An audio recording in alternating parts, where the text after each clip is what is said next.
Bom dia a todos e obrigado por aguardarem. Sejam muito bem-vindos à videoconferência de divulgação dos resultados do segundo trimestre de 2025 do IRB-RE. Destaco aqueles que precisarem de tradução simultânea, que temos essa ferramenta disponível na plataforma. Para acessar, basta clicar no botão Interpretation, através do ícone do globo na parte inferior da tela e escolha o seu idioma de preferência, português ou inglês. Para aqueles ouvindo a videoconferência em inglês, há a opção de mutar o áudio original em português, clicando em Mute Original Áudio. Informamos que esta videoconferência está sendo gravada e será disponibilizada no site de RI da companhia, www.irbr.com,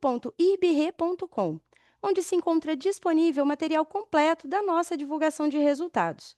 É possível fazer o download da apresentação também no ícone de chat, inclusive em inglês. Durante a apresentação da companhia, todos os participantes estarão com o microfone desabilitado. Em seguida, daremos início à sessão de perguntas e respostas. Para fazer perguntas, clique no ícone Q&A na parte inferior de sua tela e escreva sua pergunta para entrar na fila. Ao ser anunciado, uma solicitação para ativar o seu microfone aparecerá na tela e, então, você deve ativar o seu microfone para fazer perguntas. Orientamos que as perguntas sejam feitas todas de uma única vez. Ressaltamos que as informações contidas nesta apresentação e eventuais declarações que possam ser feitas durante a videoconferência, relativas às perspectivas de negócios, projeções e metas operacionais e financeiras do IRB-RE, constituem-se em crenças e premissas da administração da companhia, bem como informações atualmente disponíveis. Considerações futuras não são garantias de desempenho. Elas envolvem riscos, incertezas e premissas, pois se refere a eventos futuros e, portanto, depende de circunstâncias que podem ou não ocorrer. Investidores devem compreender que condições econômicas gerais, condições de mercado e outros fatores operacionais podem afetar o desempenho futuro do IRB-RE e conduzir a resultados que diferem materialmente daqueles expressos em tais considerações futuras. Hoje, contamos com as presenças dos executivos da companhia: Marcos Falcão, diretor-presidente e de Relações com Investidores; Daniel Castilho, vice-presidente de Resseguros; Fred Knapp, vice-presidente financeiro; Eduarda Della Rocque, diretora de Controles Internos, Riscos e Conformidade; o senhor Paulo Vale, diretor-geral da IRB Asset; e a senhora Ana Paula Laura, diretora de Tecnologia e Dados. Antes de darmos início à apresentação, vamos relembrar os principais acontecimentos da companhia desde o primeiro início da nova gestão, com um breve vídeo. Após o vídeo, passarei a palavra ao senhor Marcos Falcão, presidente do IRB-RE, que iniciará a apresentação.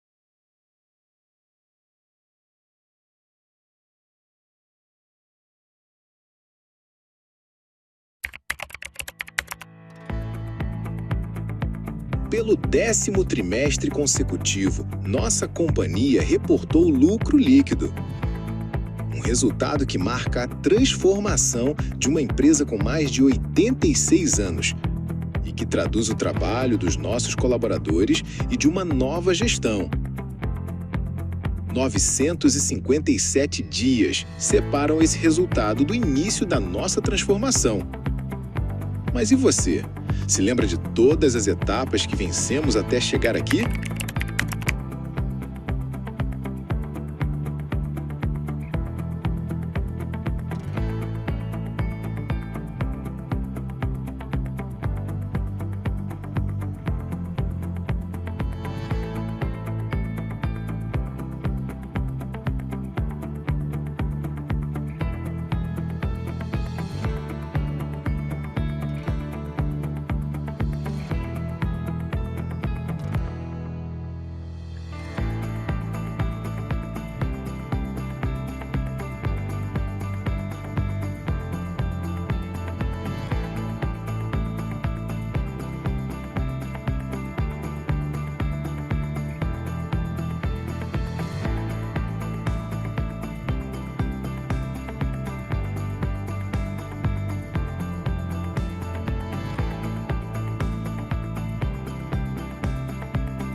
vivemos um novo momento.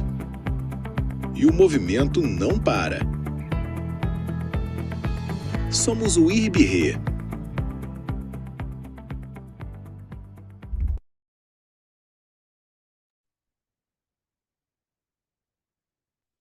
Bom dia a todos, muito obrigado pela atenção de vocês. Como o vídeo que passamos agora mostrou, seguimos evoluindo e muito animados. Com o resultado do primeiro semestre, estou bastante confiante que o ano de 2025 estamos levando a companhia para um novo patamar. Entregamos 262 milhões de lucro líquido nos primeiros 6 meses, que já é 82% a mais do que fizemos no mesmo período em 2024. Eu vejo o IRB-RE com 3 alavancas de valor: crescimento em top line, nosso principal desafio, como crescer com nossa rigorosa disciplina de subscrição e retomar a carteira de vida. Melhoria em combine ratio, tanto na carteira doméstica como na internacional, e do lado das DAs, despesas administrativas, temos que buscar escala. Terceiro, crescimento no resultado financeiro. A partir desse trimestre, passamos a utilizar a nomenclatura internacional para não vida, que é P&C, Property and Casualty. Esse é o nosso negócio principal. O segmento de vida, que já chegou a representar 30% dos nossos prêmios no segundo trimestre de 2024, agora responde por aproximadamente 3%. Mas em 2026, nós vamos colocar bastante energia nesse ramo. Falando dos resultados, eu destaco 3 pontos. O prêmio retido de P&C cresceu 15% no segundo TRI de 25, comparado ao segundo TRI de 24. Olhando para o acumulado dos últimos 12 meses, essa alta chega a 20%. Fechamos o trimestre com o índice combinado em 90%, considerando o efeito positivo de reversões pontuais referentes a sinistros de negócios anteriores a 2020. Sem esse efeito, o índice combinado de P&C fica em 96%, próximo ao que consideramos ideal. Por último, o resultado financeiro cresceu 25% no primeiro semestre de 25. No segundo trimestre, tivemos 2 eventos pontuais que fizeram com que esse resultado ficasse praticamente no mesmo nível de 24, mesmo acelerando a venda do Global 26, que também impactou negativamente o resultado.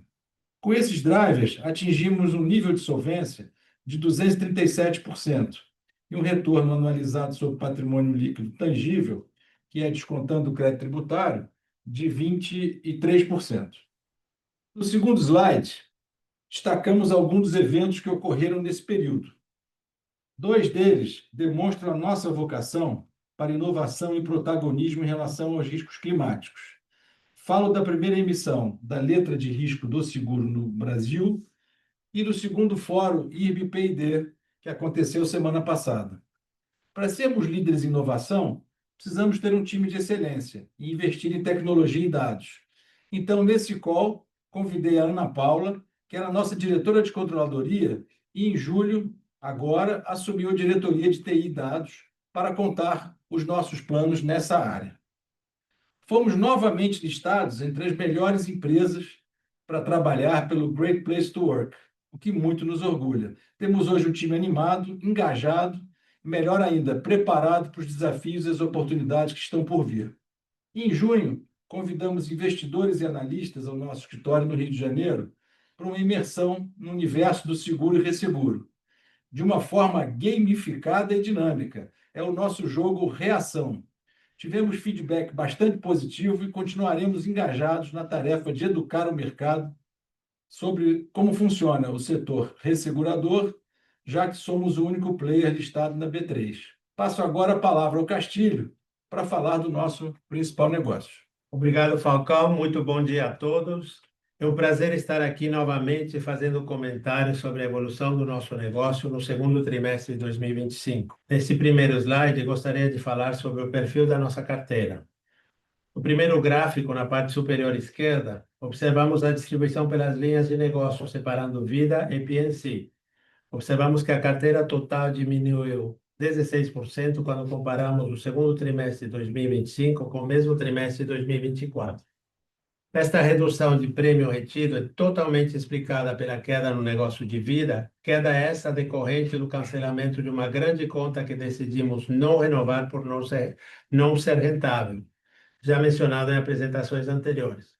Portanto, quando olhamos para o nosso negócio principal, P&C, nosso prêmio passa de 698 milhões de reais para 799 milhões no segundo trimestre de 2025, o que representa um crescimento de 15% em relação ao mesmo trimestre do ano anterior.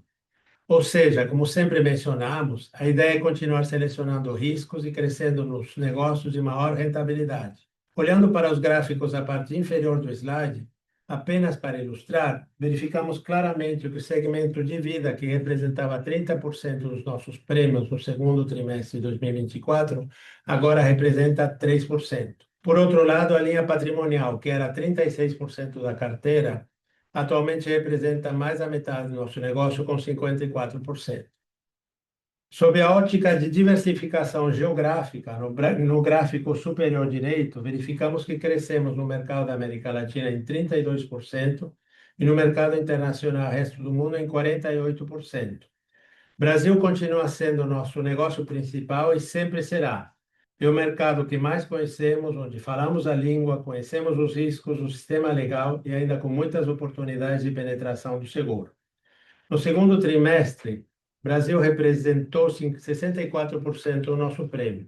No próximo slide, apresentamos os indicadores totais separando visão P&C e vida.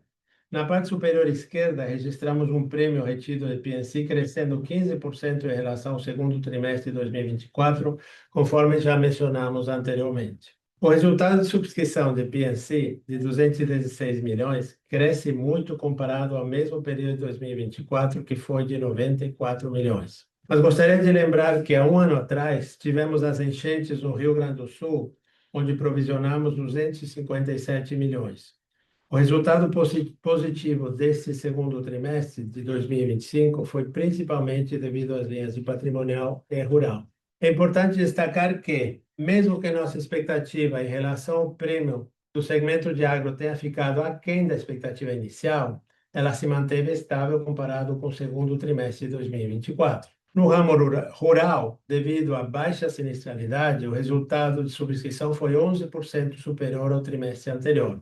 Acho importante mencionar que, desde a contratação da nossa diretora de sinistros, Viviane Mardirosyan, intensificamos, em cooperação com o nosso financeiro e jurídico, uma conciliação de provisões de sinistros com nossos acidentes. Essa iniciativa, ainda em andamento, levou ao encerramento de alguns sinistros, levando à redução da nossa sinistralidade no segundo trimestre, impactando positivamente o resultado do trimestre. Assim, na parte inferior direita, registramos o índice combinado nos últimos 12 meses de 95% em P&C e em vida.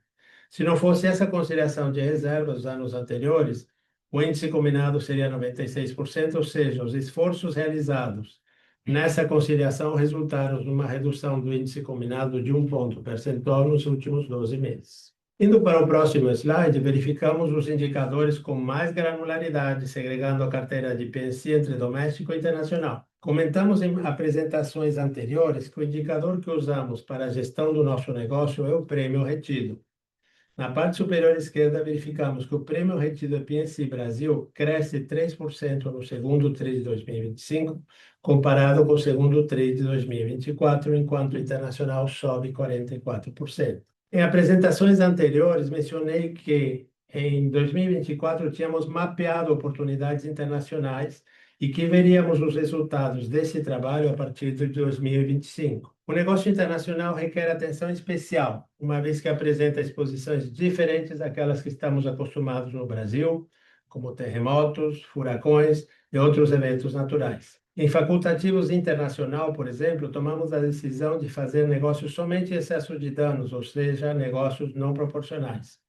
Já nos contratos internacionais, quando há exposição catastrófica, também fazemos negócios de forma não proporcional em capas altas com baixa exposição, diversificando assim nossa carteira de contratos. Hoje temos uma equipe formada para análise desses negócios com fluência no inglês e espanhol, tanto na subscrição como na análise de sinistros. Nos números do slide, é importante ressaltar que o negócio internacional no segundo trimestre de 2025 foi impactado pelos sinistros dos incêndios na Califórnia, de aproximadamente 38 milhões de reais. Podemos observar no acumulado dos 12 meses, a linha mostra uma progressão positiva nos resultados de subscrição, fruto da diversificação já mencionada. Neste slide, podemos observar que o lucro líquido da P&C foi originado principalmente pela carteira doméstica, que também apresentou índice combinado dentro dos objetivos da nossa estratégia. No próximo slide, observamos a melhora contínua da sinistralidade, consequência de uma subscrição responsável e disciplinada. Como mencionei anteriormente, além da baixa sinistralidade, realizamos neste trimestre um trabalho de conciliação de reservas que gerou ajustes favoráveis à companhia da ordem de 48 milhões de reais em junho. Notem que a sinistralidade de 52% do trimestre é decorrente dessa conciliação de reserva e não será considerada como base na precificação dos novos negócios. Se excluirmos os trabalhos de conciliação realizados, nossa sinistralidade estaria em 58% no trimestre, ainda dentro da nossa expectativa de subscrição. Indo para o próximo slide, apresentamos o índice de comissionamento com a segregação de P&C e Vida. O índice de comissionamento se mantém constante em P&C e em Vida desde o terceiro trimestre de 2024, quando cancelamos a conta de vida já mencionada. No próximo slide, podemos ver a distribuição dos prêmios por geografia no segundo trimestre. Brasil com 64%, América Latina com 16% e o resto do mundo com 20%. Antes de encerrar minha fala, gostaria de dar uma pincelada sobre as renovações do 1º de julho. A América Latina renova seus negócios em abril, junho e julho, sendo julho o mês de maior concentração de contratos.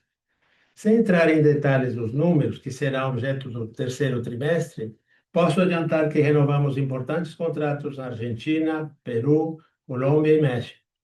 Nesses mesmos países, conseguimos subscrever também novos negócios e aumentar a participação em negócios que já estavam em nossa carteira. Ofertamos uma quantidade importante de propostas e também recusamos uma quantidade relevante, o que reflete a disciplina de subscrição da nossa empresa. Mesmo assim, sendo conservadores em nossas estimativas, estamos confiantes de que as renovações no terceiro trimestre serão positivas. Continuamos assim com nossa estratégia de crescimento com rentabilidade.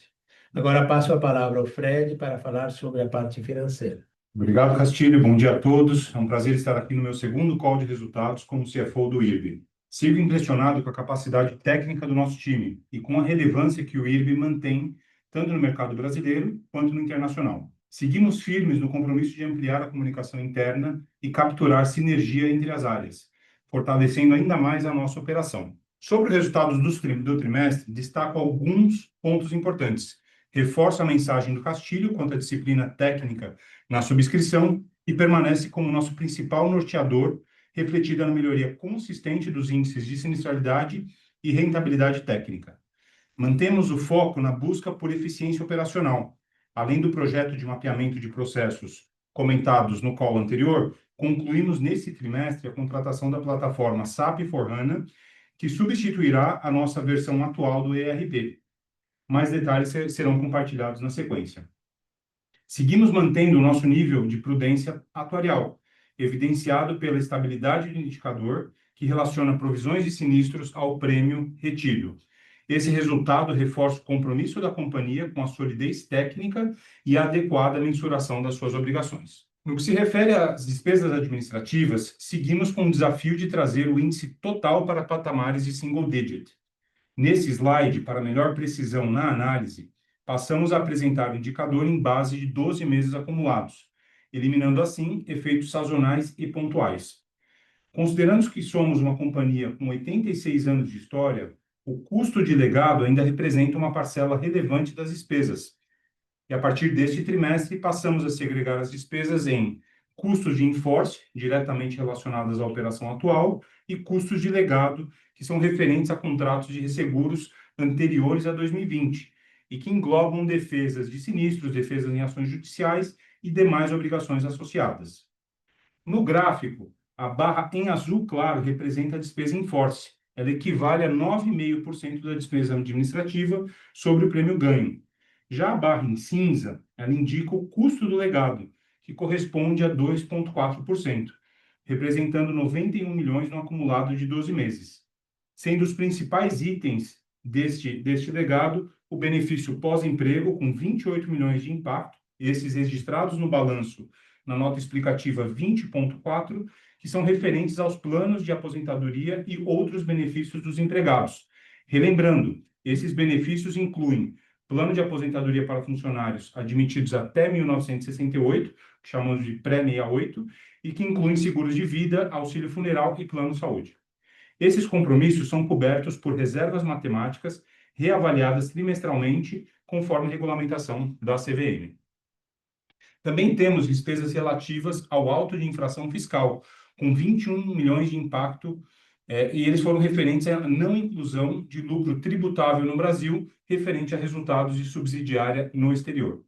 Seguimos comprometidos com a disciplina técnica, rigor na gestão de custos e investimentos estratégicos que reforçam a nossa posição de liderança no mercado. Entendemos que a nova segregação traz mais transparência aos custos atuais do IRB.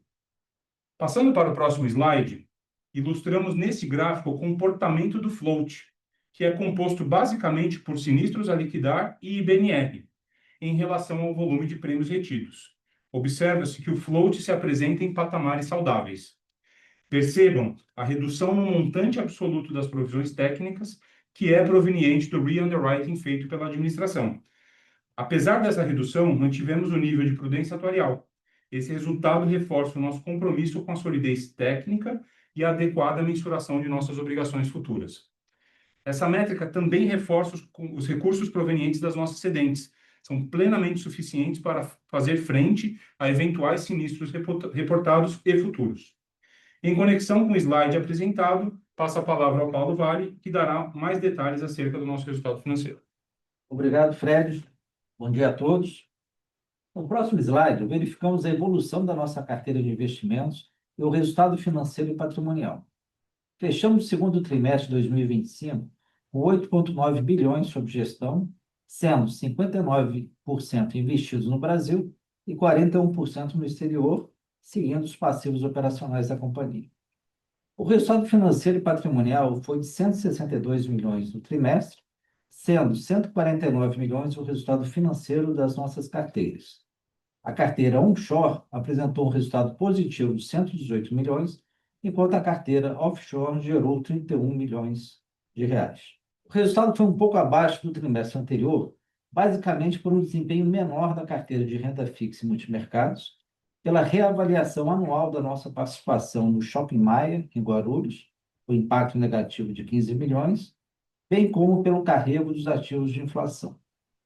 O impacto da variação cambial no período foi levemente positivo, de 6 milhões de reais, refletindo a eficiência da nossa política de imunização de carteira, mesmo em um ambiente de elevada volatilidade nos mercados globais. Neste slide, no quadro à esquerda, vemos a rentabilidade dos ativos no semestre, em suas diferentes classes de ativos. Conforme comentado no slide anterior, no segmento de títulos públicos e multimercados, tivemos um desempenho um pouco abaixo do benchmark no trimestre, trazendo a rentabilidade dessa linha de 104,6% do CDI no primeiro trimestre para 96,4% no semestre. A reavaliação do Shopping Maia, também citada, entra na linha de outros investimentos. Além disso, a inflação foi menor nesse segundo trimestre, caindo de 2,04 para 0,93, o que fez o carrego das nossas posições em inflação ter um desempenho menor que o trimestre anterior. Na parte offshore, vale destacar o bom desempenho da carteira, somando 121% da taxa dos Fed Funds, fruto de uma gestão mais ativa em bons corporativos e soberanos, bem como um alongamento da carteira. Outro fator importante que queremos ressaltar é a continuidade da diminuição das posições que chamamos de legado, tanto na carteira onshore quanto na carteira offshore, como podemos ver na tabela à direita. No offshore, tínhamos aproximadamente 12% da carteira total nessa linha no terceiro trimestre de 24, valor hoje reduzido para 9%, devido ao vencimento da NTNB 2025. Já no offshore, a participação atual é de 2% do total da carteira, contra 8% no terceiro trimestre de 24, devido à rolagem antecipada do Globo 2026. Falando em números, já realizamos 66 milhões desse movimento, correspondentes a 70% da posição inicial. Vale ressaltar que o nosso compromisso é zerar essa posição offshore até o final deste ano. No gráfico inferior direito, vemos o desempenho da carteira onshore versus CDI. Pelo exposto acima e pelo perfil da nossa carteira, buscamos performar a carteira onshore acima do custo de oportunidade, como já ocorre atualmente na carteira offshore. Agora, passo a palavra para a nossa diretora de riscos, Duda Della Rocque. Obrigada, Paulo. Bom dia a todos. Nos baseamos num processo estruturado de gestão de risco em 3 linhas de defesa, identificando os riscos, determinando o limite, rodando modelos estocásticos, testes de estresse e mantendo controles rígidos. É esta mistura de análise de disciplina que torna a nossa posição de capital cada vez mais forte. Nós medimos nossa necessidade de capital de 3 formas: pelo framework regulatório, pelo nosso modelo interno e pelos modelos das agências de rating. Nesse primeiro slide, vemos no gráfico superior que nosso indicador de solvência regulatória vem crescendo ainda mais aceleradamente este ano, atingindo o índice de 237%, o que nos coloca num patamar de solvência similar ao dos nossos peers internacionais. A suficiência do patrimônio líquido ajustado em relação ao capital mínimo requerido, que era apenas de 232 milhões há 2 anos atrás, é hoje de 1 bi e 380 milhões, conforme o gráfico inferior esquerdo. O resultado se deve, tal como vemos no gráfico inferior à direita, ao aumento substancial do nosso patrimônio líquido ajustado, sem quase nenhum aumento do capital mínimo requerido de um ano para cá, reflexo de uma melhora substancial do retorno ajustado ao risco da companhia, tanto nas áreas financeiras quanto de subscrição.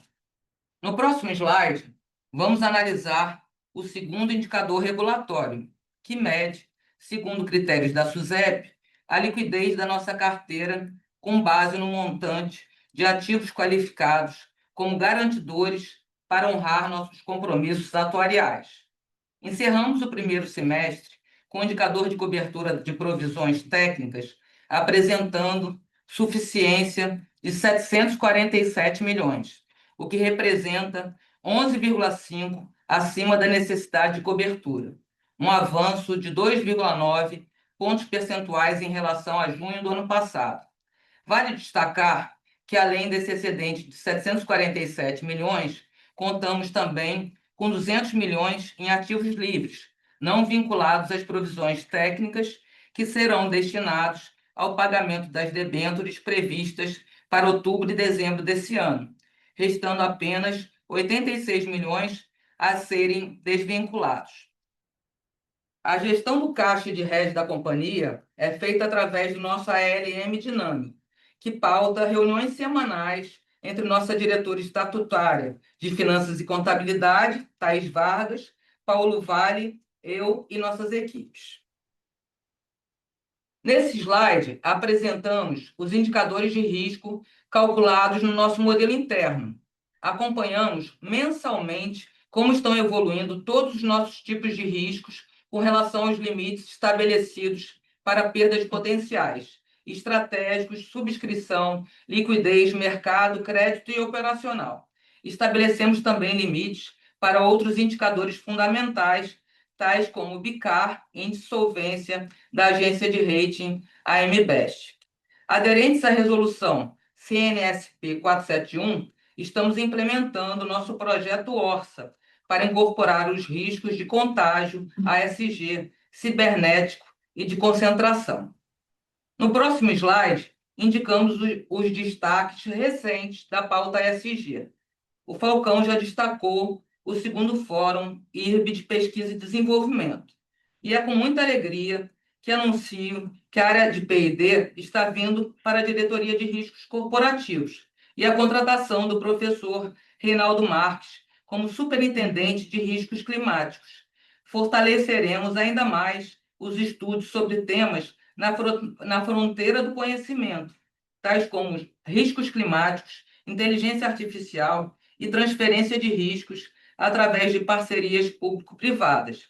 Nesse sentido, tivemos a honra de assinar um termo de cooperação internacional com a Universidade do Sul da Dinamarca, através do Centro Europeu de Estudos de Riscos e Resiliência, para estudar modelos de riscos paramétricos aplicados ao agro brasileiro.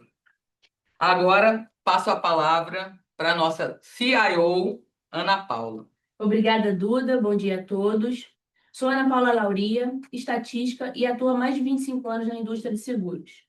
Iniciei minha trajetória no IRB em 2022, na controladoria, e desde julho deste ano lidero a diretoria de tecnologia e dados.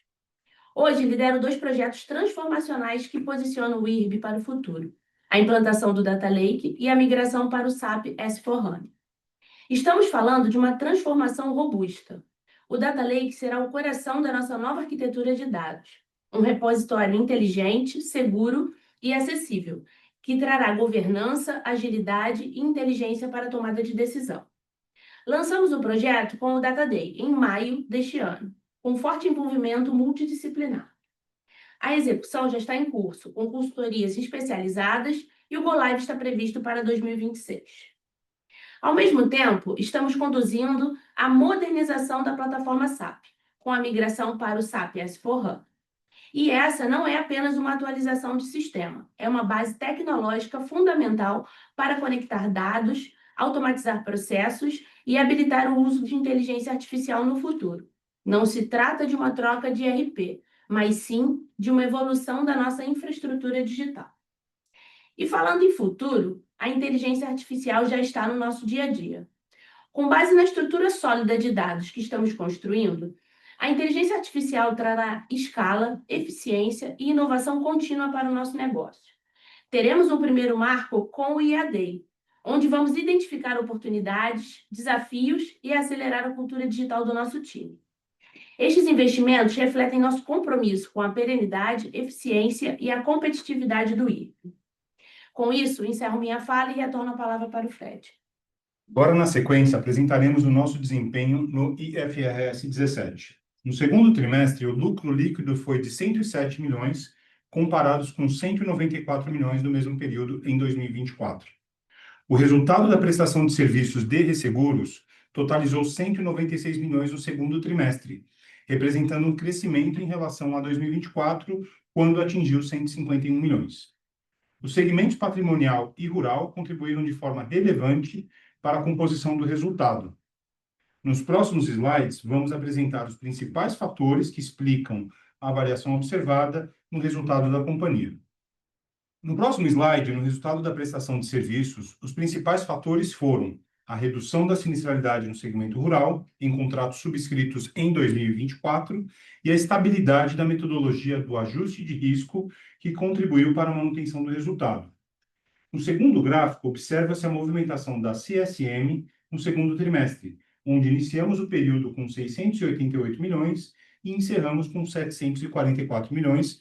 Essa variação foi influenciada principalmente por ajustes positivos de 199 milhões na CSM, a entrada de 117 milhões de novos negócios no trimestre e pela amortização natural da CSM, de 268 milhões, concentrada principalmente no segmento patrimonial, em linha com o padrão de prestação de serviços da companhia. Passando para o próximo slide, destacamos o impacto da CSM neste trimestre. Como mencionei no slide anterior, a amortização natural da CSM totalizou 268 milhões, representando uma redução de 36% em comparação com 2024, onde houve um reconhecimento mais acelerado no segmento de vida, referente a contratos anteriores a 2022, efeito esse que não se repetiu em 2025. Por outro lado, a CSM oriunda de novos negócios totalizou 117 milhões no trimestre, representando um crescimento de 12,5%, com maior destaque para o segmento patrimonial. Esse desempenho evidencia a efetividade da estratégia de subscrição da companhia, priorizando sustentabilidade e consistência no resultado ao longo do tempo. No último slide, destacamos que o principal fator negativo no trimestre foi o efeito das taxas de desconto aplicadas aos ativos e passivos dos contratos de resseguros e retrocessão, em razão da atualização das curvas de juros futuras. Esse impacto totalizou uma despesa de 177 milhões, refletido pela redução nas taxas futuras projetadas, taxas essas utilizadas para atualizar os fluxos de caixa descontados dos contratos.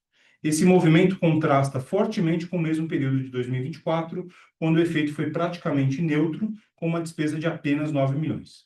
Seguimos aprendendo com as características específicas do reconhecimento do resultado no IFRS 17, o que, a depender das características dos contratos de resseguros, podem divergir em relação ao reconhecimento no IFRS 4. Agradeço a presença de todos e agora passo a palavra novamente ao Falcão, que trará as considerações finais.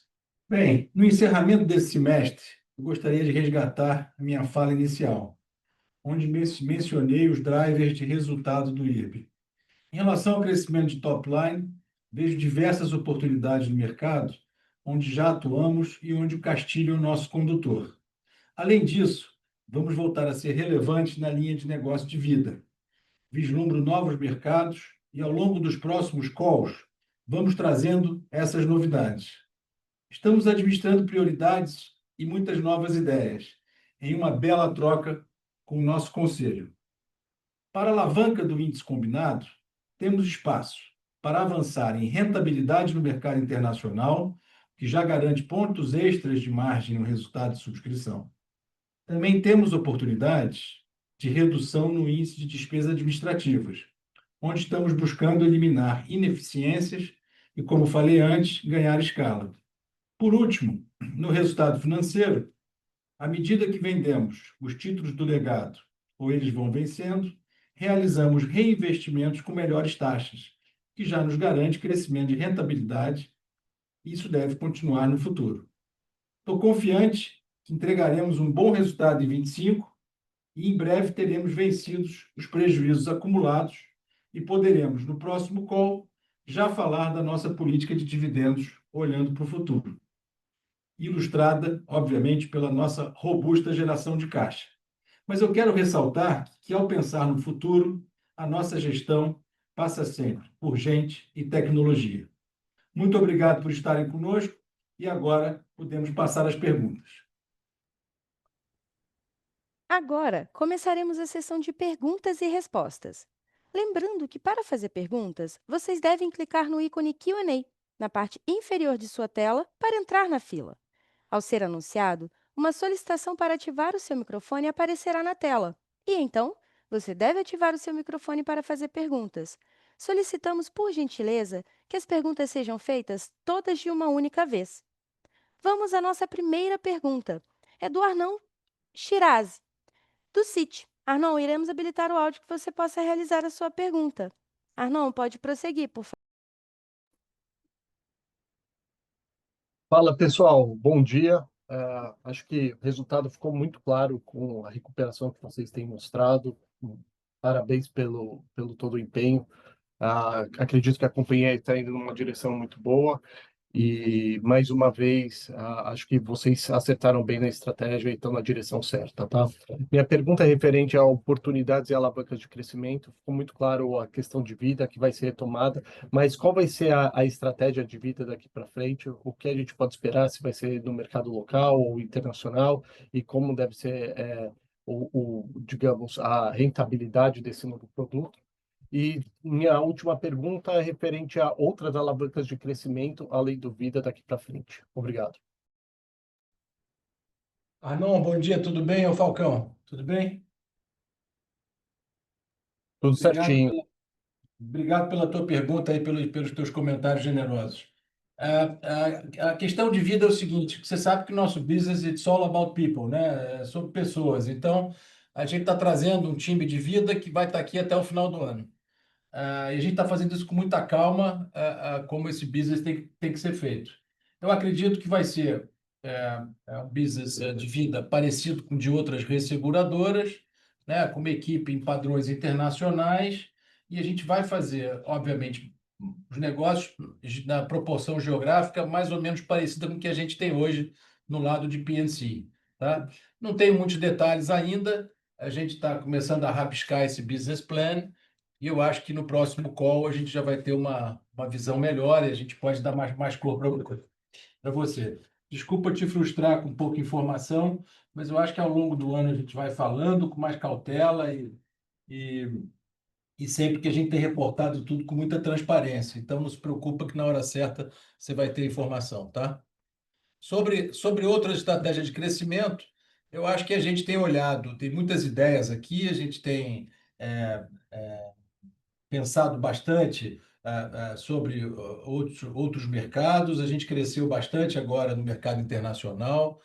A gente está muito animado, que a gente conseguiu crescer um pouco em América Latina. Acho que o PNC, a gente conseguiu finalmente mostrar aí um crescimento 15% trimestre contra trimestre, 20% comparados os últimos 12 meses.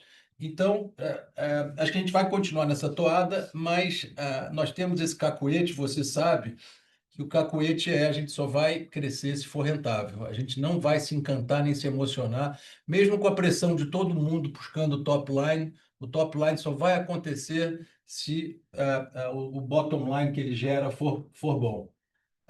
As pessoas se assustaram um pouco, eu acho, que com os prêmios comparados do ano para o outro, porque a gente cancelou aquela carteira de vida, né? Mas olha que maravilha, a gente cancela a carteira de vida e o resultado cresce dessa forma, né? Tem até uma linha mais inclinada de crescimento de resultado. E a gente espera continuar crescendo e entregando. Minha cabeça, que vocês já sabem, é crescer lucro por ação trimestre a trimestre, ano a ano, e é isso que a gente vai buscar. De novo, obrigado pela tua pergunta. Ótimo, super claro. Resposta, acho que bem em linha aqui com o que eu estava esperando. E, sem dúvida, essa questão de clareza na divulgação de informações acaba ajudando bastante a gente ter noção de como está rodando o business, tanto local e internacional. Obrigado mais uma vez. A nossa próxima pergunta é da Maria Luísa, do Safra. Maria, iremos habilitar o áudio para que você possa realizar a sua pergunta. Maria, pode prosseguir, por favor? Bom dia, pessoal. É, Parabéns pelos resultados. Obrigada pelo comentário que o Castilho fez com relação ao impacto positivo nesse trimestre que aconteceu, dadas as reavaliações das reservas de sinistros passados que vocês fizeram. Eu sei que é um processo contínuo aí de avaliação de vocês, mas eu queria entender se pelo diagnóstico que vocês fizeram até agora, vocês já conseguem ter alguma avaliação com relação a qual que é o espaço para que essa reavaliação continue causando possíveis impactos aí no sinistro e na sinistralidade como um todo para frente. E se tem algum valor que vocês conseguem compartilhar com a gente aqui que a gente possa esperar para os próximos tris? Obrigada. Maria Luísa, bom dia, obrigado aí. Fred falando aqui, tudo bem? Esse é um trabalho contínuo, tá? Que a gente segue fazendo, ele é um recorrente e não recorrente, né? Então, a gente faz essa conciliação aí de forma contínua, trabalho que a gente se debruçou de uma forma mais efetiva agora, mas é um trabalho que é sempre feito, tá? Então, a gente dá um valor muito complexo, né? Justamente por ser parte do nosso processo operacional e como vem sendo feitas as tratativas de sinistro, tá, Maria Luísa? Mas é um trabalho que eu posso afirmar aqui, né, que é um trabalho multidisciplinar e que está sendo feito com bastante cautela e junto às cedentes. É o Falcão aqui, complementando o Fred. Eu acho que o que vai acontecer é que a cada trimestre isso vai ser uma nova linha de reports, tá? E a gente tem um estoque razoável para ver isso. A gente teve acho que um resultado bastante expressivo nesse TRI. Acho que a gente vai ter um resultado também no terceiro TRI, que a gente está vendo o trabalho agora já se desenrolando nesse terceiro TRI. E com muita serenidade. Não quer dizer que vai ter em todos os TRIs, mas a gente não é uma coisa orçável, tá? Mas é uma coisa que a gente vai buscar com afinco enquanto tiver reservas antigas e ajustes antes de 2000. A gente está fazendo antes de 2020, por enquanto, né? E eu acho que faz parte de uma empresa de longo prazo, né? Na realidade, eu acho que isso aí são hidden assets, né? Na realidade, que a gente tem que estão aparecendo, tá? De novo, é Perfeito, muito obrigada. difícil te precisar, tá, Maria? A nossa próxima pergunta é do Guilherme Grespan, do JP Morgan. Guilherme, iremos habilitar o áudio para que você possa realizar a sua pergunta. Guilherme, pode prosseguir, por favor. Oi, bom dia, Falcão, Castilho, Fred. Parabéns pelos resultados e mais uma vez obrigado pela apresentação. A minha pergunta é de dividendo. Quando a gente olha aqui o ROI tangível de vocês, já está próximo de 20%. E quando a gente pensa aqui em capacidade de distribuição, geralmente a gente linka aqui a um crescimento de solvência. Em última instância, acho que está linkado mais a top line e provisão. Que no caso de vocês, eu acho que as duas coisas estão. Top line está num nível mais razoável, low single digit, e provisão está melhorando. Então, olhando para frente, na verdade, quando a gente pensa no ROI tangível de 20, com uma baixa necessidade de retenção de capital, eu acho que no papel daria para imaginar um nível de distribuição bem alto. O que poderia ser o ponto, acho que contrabalanceia isso, é vocês acharem novas oportunidades de investimento, né? Então, Falcão, você falou de vida. Eu acho que no passado já se cogitou também fazer um braço de seguro primário. Queria só ouvir de vocês, se vocês veem grandes alocações de capital no próximo ano, que faria com que esse payout pudesse ser bem menor do que no papel indicaria. E aí, se eu pudesse só fazer um follow-up rápido na última pergunta, e só para esclarecer, ainda não ficou 100% claro para mim, exatamente, tecnicamente falando, o que é a reavaliação que vocês estão fazendo? São disputas judiciais, são sinistros antigos que não foram claimed pelo cedente? Exatamente o que foi a mudança? Obrigado. Grisman, tudo bem? Eu vou fazer o seguinte: a segunda pergunta tua, eu vou deixar o Fred responder primeiro, depois eu respondo a primeira, tá? Vai lá, Fred. Não, obrigado, Guilherme. Basicamente, o que a gente está fazendo, tá, é entender, tem alguns sinistros que podem ser judiciais, tem alguns sinistros que, basicamente, o operacional, no qual a cedente tem um valor e nós temos um valor distinto, e aí a gente faz esse encontro para entender qual que é o registro que nós tínhamos anteriormente, tá? Então, basicamente, é um processo conciliatório. Então, sim, temos alguns que são judiciais, e aí a gente está fazendo uma tratativa de acordo ou outras ações aí contra esses sinistros e essa conciliação mais específica, tá? Perfeito. Ficou claro, Guilherme? Ficou, tá claro sim, agora a natureza, tá super claro. Maravilha. Dividendo. A tua pergunta de dividendo é uma maravilha, porque você já respondeu ela, Guilherme. Se você pensar, você disse, né, que com esses, se eu não conseguir usar o capital, a gente distribui muito. Se eu conseguir usar, a gente vai distribuir pouco. A gente não tem ainda uma política de dividendos além da estatutária.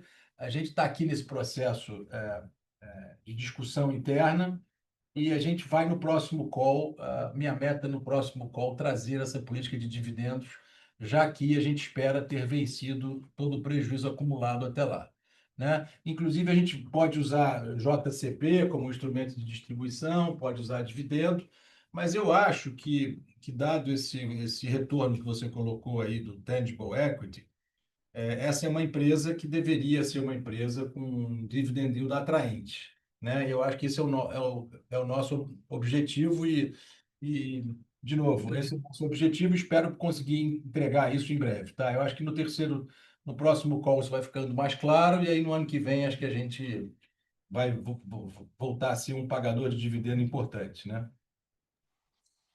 E só se eu puder, talvez, colocar de outra forma, Falcão, você vê algum motivo para o seu top line de prêmio emitido acelerar para duplo dígito nos próximos trimestres?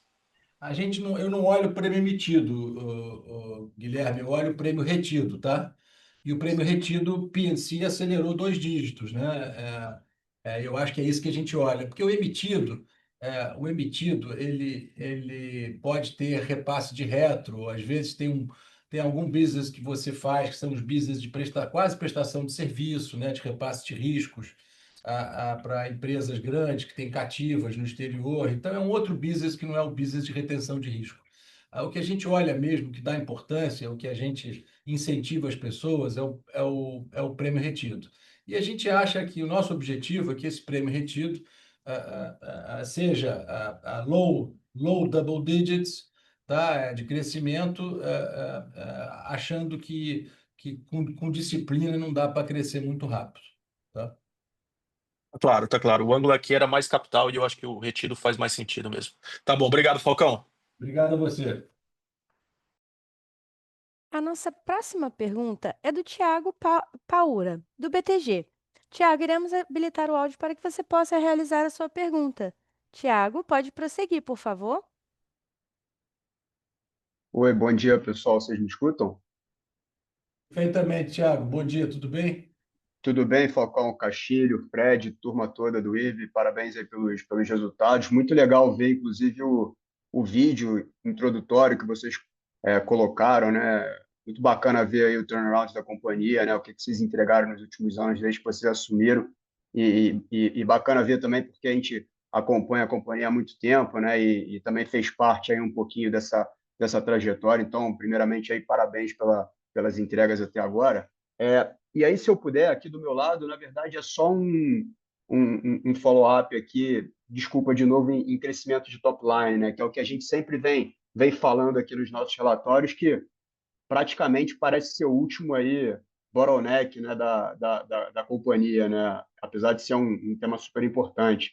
É, Só para entender o seguinte, e aí eu compreendo aqui a questão da descontinuidade do Vida, compreendo também a questão de observar sempre o prêmio retido, e aí tentando pegar um pouquinho mais das oportunidades de curto prazo para o portfólio ex-Brasil, mesmo com vocês sempre frisando que o Brasil é onde tem os grandes moats aqui, né? A gente vê uma distribuição que já foi um pouco mais focada aí em Latam e resto do mundo no segundo tri. É, Tem a questão do mercado nacional, está um pouco mais difícil, né? Tem toda a questão do agro, enfim. Só para tentar capturar um pouquinho se a cabeça de vocês, talvez, pelo menos nesses últimos 6 meses aí do ano, está mais focada, a gente pode ver alguma coisa mais voltada para ex-Brasil, né? Talvez pontualmente, se tem alguma coisa fora daquele número mágico lá de 80-20 de exposição na cabeça de vocês que a gente pode estar observando aqui para o final de 2025. E se depois para frente, né, 26 em diante, aí a gente já volta a ter um pouco mais de relevância no Brasil. Obrigado. Tiago, obrigado aí pela você sempre muito carinhoso com a gente e reconhecendo o nosso trabalho. Primeiro de tudo aí, obrigado a você. Tiago, assim, essa discussão dá para a gente passar o resto do dia aqui, né, batendo papo. Vou tentar ser sucinto. A gente busca, né, o top line com muito afinco, né? E a gente não se emociona, de novo, eu sou repetitivo nisso, em ter que entregar se ele não for rentável, né? Mas o que aconteceu é que, com a nossa posição de melhor rating, de mais capital, de mais capacidade, a gente ganha acesso a contratos que a gente não tinha antes. E hoje, um crescimento no internacional importante com acesso a esses contratos. Eu vou deixar o Castilho, depois de mim, falar um pouquinho, que ele dá um pouco de cor nisso. Isso eu acho que é número um. Número dois, eu acho que o mercado local foi bastante afetado aí pelo agro, né? E eu acho que a gente tem que entender, né, como é que vai ser isso, né? Uma política de subsídios do seguro agro, que não me pareceu a política que o Ministério da Agricultura gostaria de implementar.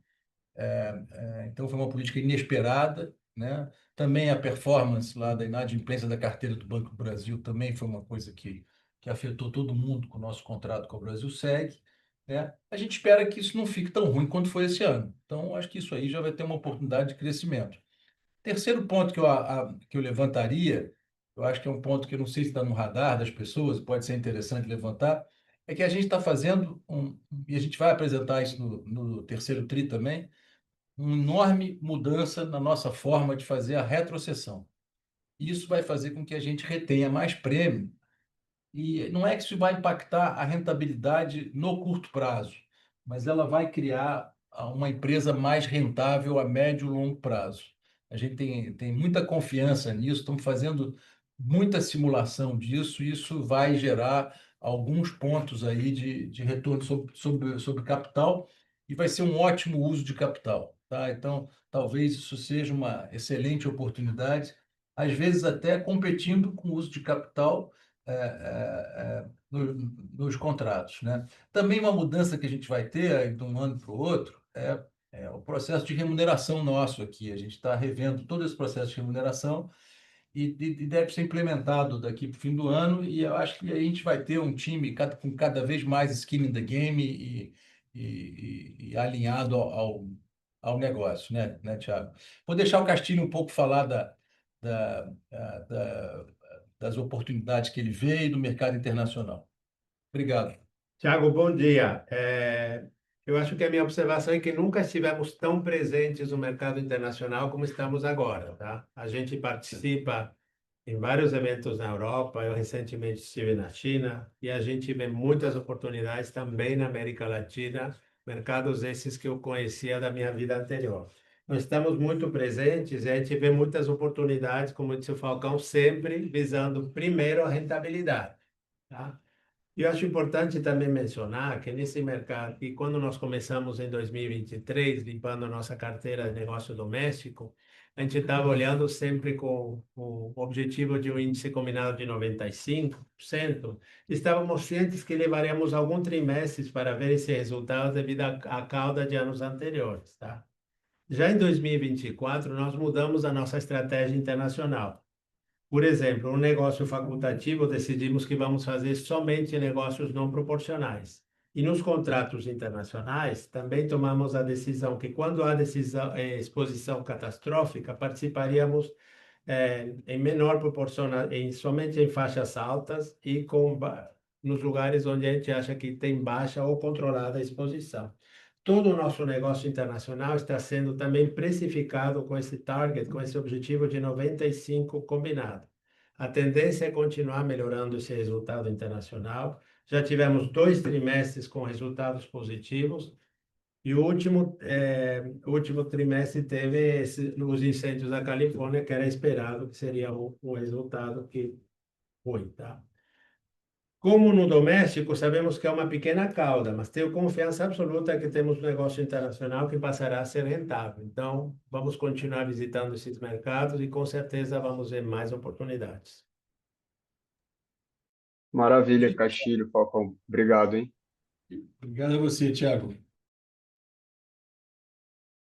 Não havendo mais perguntas ao vivo, gostaria de voltar a palavra para a companhia para responder as demais dúvidas e perguntas enviadas via chat. Obrigado, Aline. Gente, eu sempre faço isso, a gente recebe bastante perguntas pelo chat, pelos chats. Eu vou tentar, julgando aqui o que já foi respondido ao vivo, e o que já foi comentado, então eu vou tentar passar aqui por essas perguntas assim de uma forma abrangente. Teve uma pergunta sobre o crescimento, que a gente já falou acho que bastante, né, do crescimento do P&C, que é o nosso foco, né, teve uma pergunta sobre crédito tributário. O crédito tributário, nesse primeiro semestre, se vocês olharem nas notas explicativas, está lá explícito que a gente utilizou 87 milhões no primeiro semestre, crédito tributário, lembrando que isso que faz o nosso cash earnings, né, a geração de caixa ser tão robusta, ajudado por esse crédito tributário. Teve uma pergunta sobre encerramento de Londres. Encerramento de Londres aconteceu em 23, os efeitos foram todos em 23, e ele não foi concluindo ainda o processo formal, que deve acabar até o fim desse ano. Então, é só diminuição de trabalho, não tem mais nenhum efeito financeiro. Teve uma pergunta sobre M&A, né, oportunidades de M&A. A gente hoje não vislumbra nenhuma oportunidade de M&As, olhamos algumas no passado, nenhuma foi atraente nem accretive. O nosso critério para M&A é que ele seja accretive on an earnings per share basis. Então, quando a gente não nota que a gente descarta. E a gente tem um pipeline sempre aqui grande e diz não com muita facilidade, né, se não for accretive. Então, a princípio, nada atraente no radar. Reforma tributária, tem uma pergunta, né? Reforma tributária, o IBS, nosso setor é zero, e a gente não avaliou, acho que totalmente, acho que só vai ter certeza quando esse negócio entrar em vigor, mas é só para dizer que o PIS/COFINS não é mais devido também. Então, acho que vai ser, de certa forma, Ruim não é, então, se for, é positivo. Tá? Dividendos eu já respondi, acho que agora, bastante. E a última pergunta que tem é sobre sucessão. Tá? A empresa tem um programa de sucessão, está sendo acompanhado pelo conselho. Tá? O meu compromisso com os acionistas e com o conselho hoje é ficar aqui pelo menos 5 anos, desde que eles queiram que eu fique esses 5 anos, né? Obviamente, eles têm o poder de mudar o management na hora que eles quiserem. Então, a princípio, eu estou à disposição da empresa nesses próximos 5 anos, né? E temos, mas mesmo assim, temos um processo de sucessão para todos da equipe, tá? Gente, muito obrigado por mais um call e bom fim de semana a todos. Encerramos a videoconferência de divulgação dos resultados do segundo trimestre do IRB-RE. O Departamento de Relações com Investidores está à disposição para responder as demais dúvidas e questões. Muito obrigada aos participantes e tenha uma boa tarde.